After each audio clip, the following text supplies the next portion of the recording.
நடந்து முடிந்த சட்டமன்ற தேர்தலில்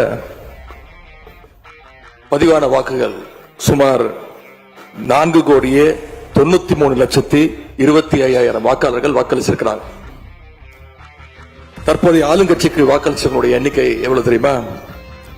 1,72,26,000 தான்.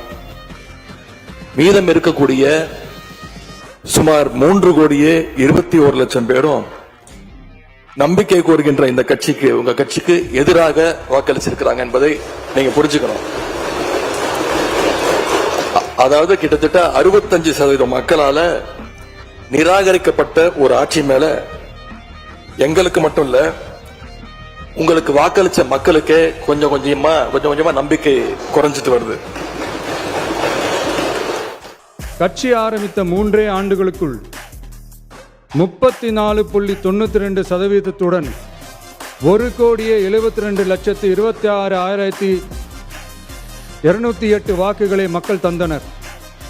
தமிழக வெற்றி கழகத்தை தனி பெரும் கட்சியாக சட்டமன்றத்திற்கு அனுப்பி வைத்தனர்.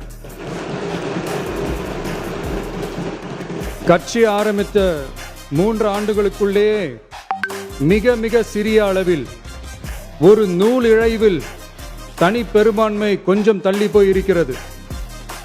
அதனால் இந்த அரசை சிறுபான்மை அரசு போல யாரும் நினைத்தால் அதிலும் எங்களுக்கு மகிழ்ச்சியே. நாங்களே சொல்கிறோம், இது சிறுபான்மை அரசுதான்.